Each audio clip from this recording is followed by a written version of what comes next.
ശ്രീമദ് ഭഗവത്ഗീത അധ്യായം 5 ശ്ലോകം 2. ശ്രീഭഗവാനുവാച സന്യാസ കർമ്മയോഗശ്ച നിശ്രേയസകരാവുഭൗ തയോസ്തു കർമ്മസന്യാസാത് കർമ്മയോഗോ വിശിഷ്യതേ. ശ്രീ ഭഗവാൻ പറഞ്ഞു, കർമ്മയോഗവും കർമ്മസന്യാസവും രണ്ടും നിശ്രേയസകരങ്ങളാണ്. എന്നാൽ അവ രണ്ടിലും വെച്ച് കർമ്മസന്യാസത്തേക്കാൾ കർമ്മയോഗം വിശിഷ്ടമായിരിക്കുന്നു.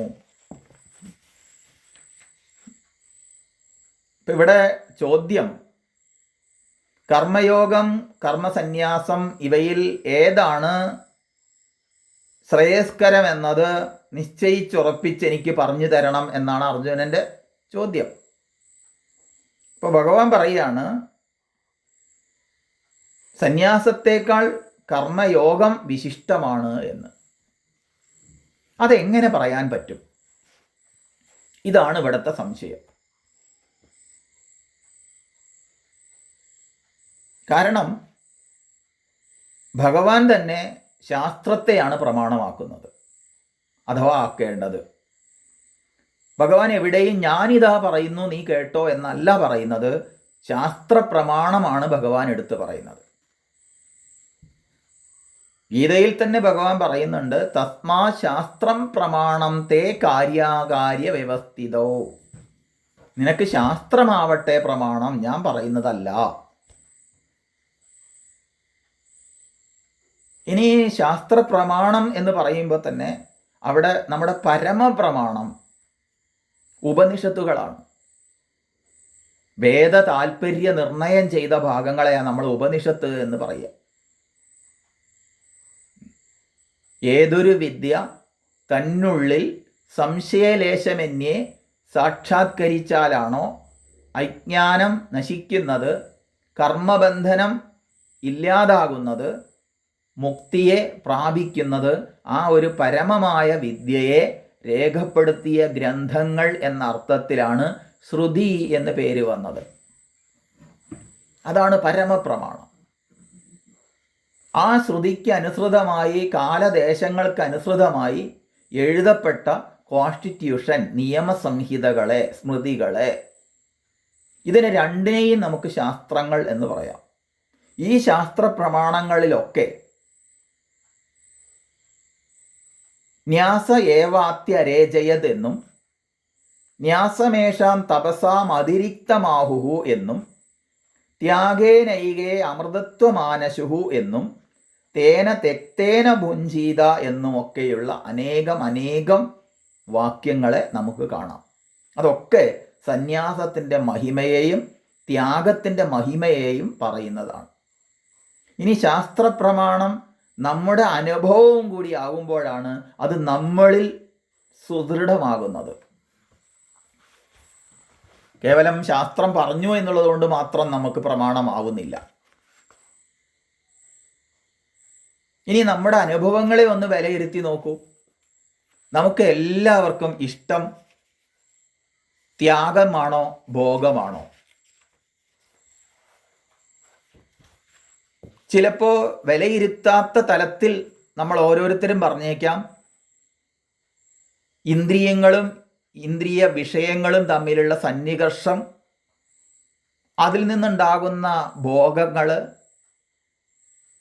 അതുപോലെ തന്നെ വീട്, സ്വർണം, ഭാര്യ, ഭർത്താവ്, കുട്ടികൾ, ഇതൊക്കെ വേണം. ഇതൊക്കെ അങ്ങനെ തനിക്ക് സുഖമായി ജീവിക്കണം. ആ സുഖമായി ജീവിക്കാൻ വേണ്ടി പലവിധ ആഗ്രഹങ്ങളാൽ പ്രേരിതമായിട്ട് ഇരിക്കപ്പുറതിയില്ലാതെ നമ്മൾ കർമ്മങ്ങൾ ചെയ്തുകൊണ്ടിരിക്കുന്നു. ആവശ്യവും അനാവശ്യവുമായി പലതും നമ്മൾ ഭോഗങ്ങൾക്കായി കൊണ്ട് കൂട്ടിവെക്കുന്നു.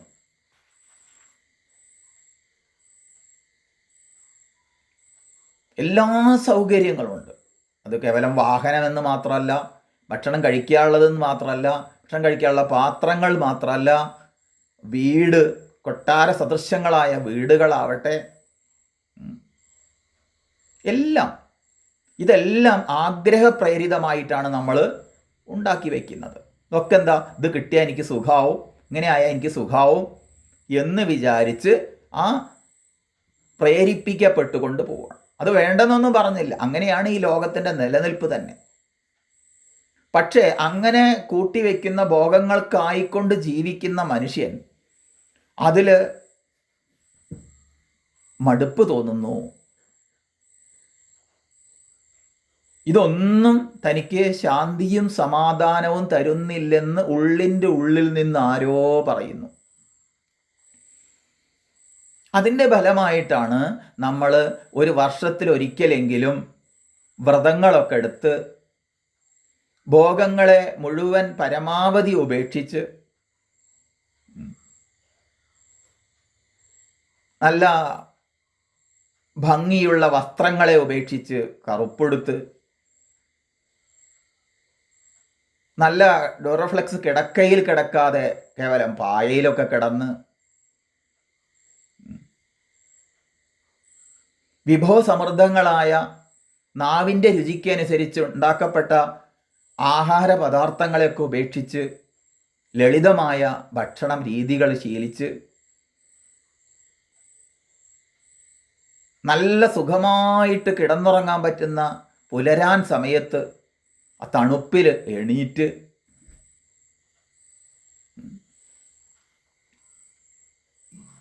ഒരുപാട് കഷ്ടപ്പാടുകളൊക്കെ സഹിച്ച് ത്യാഗം സഹിച്ച് ശബരിമല മുതലായ സങ്കേതങ്ങളിൽ പോകുന്നു.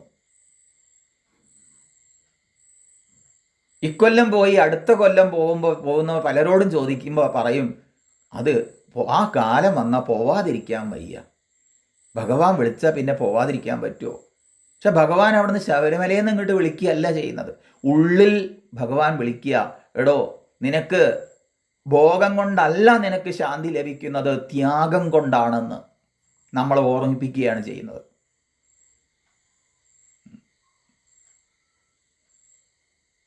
അതാണ് പറഞ്ഞത്, ത്യാഗേനൈകേ അമൃതത്വമാനശു.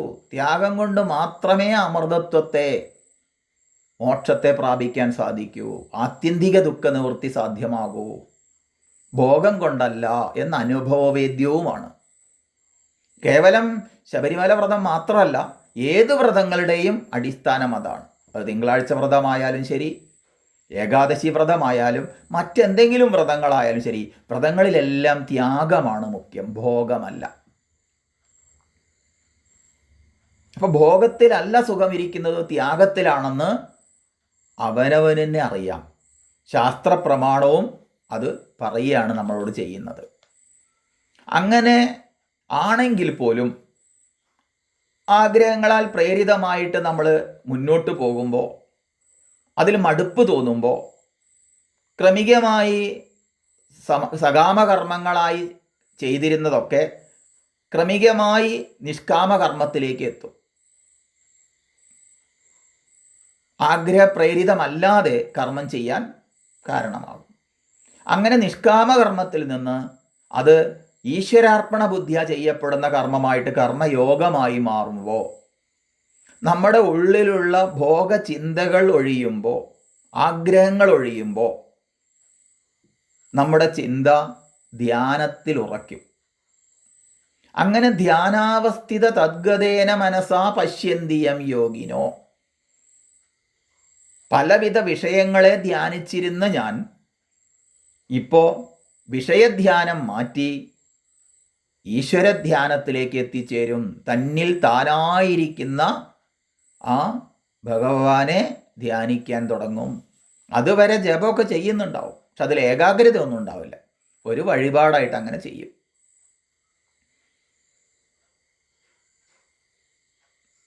അങ്ങനെ നിഷ്കാമകർമ്മത്തിലൂടെ കർമ്മയോഗമായി മാറി ധ്യാനത്തിൽ എത്തിച്ചേരുന്നു. പക്ഷെ ഇവിടെ പറയുന്നത് അതിന് വിപരീതമാണ്. അർജുനനോട് പറയുകയാണ്, സന്യാസത്തേക്കാൾ ത്യാഗത്തേക്കാൾ ശ്രേയസ്കരമായിരിക്കുന്നത് അർജുന കർമ്മയോഗമാണ്. ഇവിടെ നമ്മൾ മനസ്സിലാക്കേണ്ടത്, അർജുന രോഗം ബാധിച്ച എല്ലാവരും അതിൽ നിന്ന് വിമുക്തരാവാൻ നിസ്വാർത്ഥമായി ആദ്യം കർമ്മം ചെയ്യണം എന്നർത്ഥം. ഇവിടെ അർജുന രോഗം എന്ന് പറഞ്ഞ് പുതിയ രോഗമായിട്ട് മനസ്സിലാക്കണ്ട. അർജുനൻ ഇവിടെ ആഗ്രഹങ്ങളുള്ള ആളാണ്. അപ്പം ആഗ്രഹപ്രേരിതമായിട്ട് കർമ്മം ചെയ്യുക തന്നെ വേണം. പ്രശ്നങ്ങളുടെ നടുക്കാണ് ഇവിടെ അർജുനൻ കഴിയുന്നത്. നമുക്കൊന്നും അത്ര വലിയ പ്രശ്നം വന്നിട്ടില്ല. ഇതൊരു യുദ്ധക്കളമാണ്. യുദ്ധം പോലെ സങ്കീർണമായത് ലോകത്തിൽ ഒന്നും തന്നെയില്ല. അങ്ങനെയുള്ളൊരു പ്രശ്നങ്ങളുടെ നടുക്ക് വന്ന് നിൽക്കുന്ന അർജുനൻ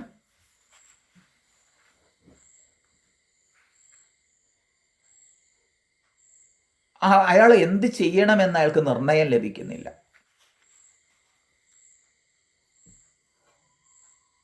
അതുകൊണ്ട് ആ അർജുന രോഗം എന്ന് പറഞ്ഞത് അർജുനനെ പോലെ കർമ്മത്തിൻ്റെ നടുക്ക് പെട്ടിരിക്കുന്ന ഒരു വ്യക്തിയെ സംബന്ധിച്ച്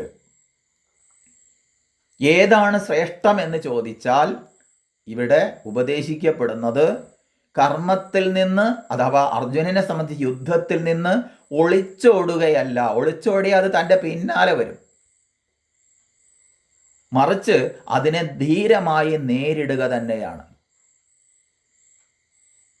എങ്ങനെയെന്ന് ചോദിച്ചാൽ, ഒരു കുട്ടി 7ാം ക്ലാസ്സിൽ പഠിക്കുകയാണ്, പഠിത്തം പൂർത്തിയാക്കി.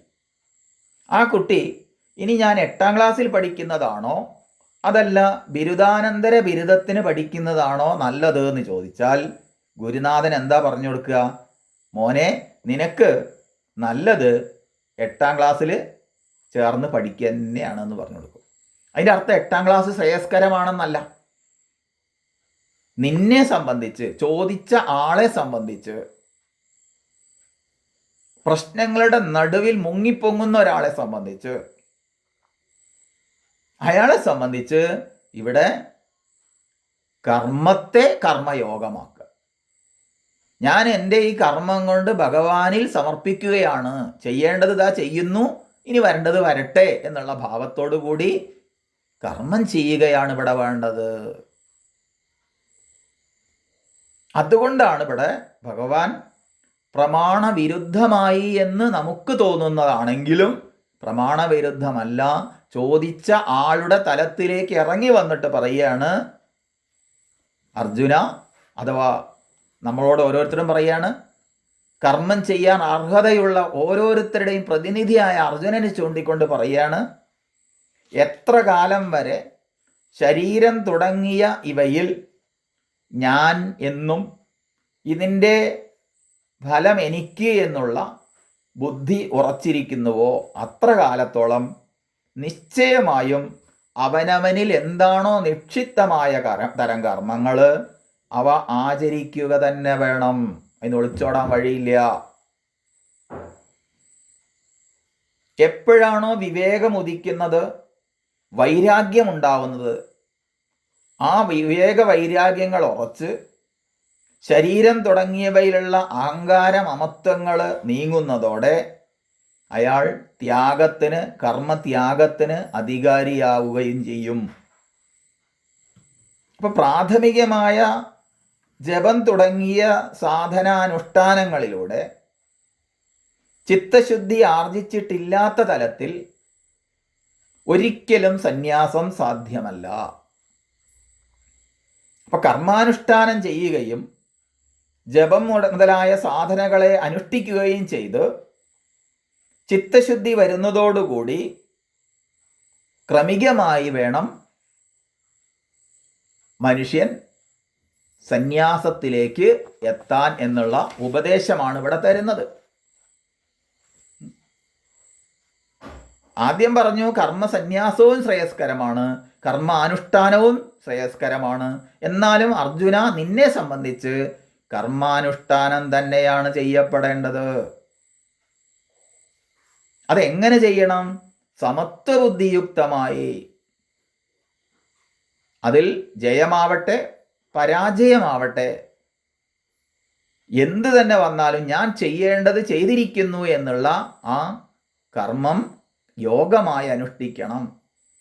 അങ്ങനെ അനുഷ്ഠിക്കുന്ന കർമ്മയോഗം ചിത്തശുദ്ധിക്ക് കാരണമാകുന്നതിലൂടെ അത് ഉപരി എത്താൻ കാരണമാകുന്നു. അതുകൊണ്ട് അർജുന, ശ്രേയസ്കരമായത് നിന്നെ സംബന്ധിച്ച് കർമ്മയോഗം തന്നെയാണ് എന്ന് ഇവിടെ വ്യക്തമായി ഉപദേശിക്കുകയാണ്.